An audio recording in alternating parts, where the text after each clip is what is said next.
Bristol Community College, Mathematics with Dan Avedikian, Math 011, Arithmetic, Section 3.6, Problem 7. This is Section 3.6, Problem 7. It says write the number as a decimal, and we have 7/10. So, with all of these from this homework section, if you can use a calculator, just do the numerator divide by the denominator equals, and the calculator will give you the decimal answer immediately. If, on the other hand, you don't have a calculator, you have to do it out the long way. So you set up a division symbol.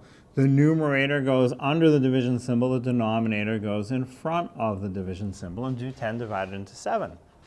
Now, 7's not big enough to fit 10. So write it as a 7.0, and you can essentially pretend it's a 70, but that decimal comes straight up into your answer like that.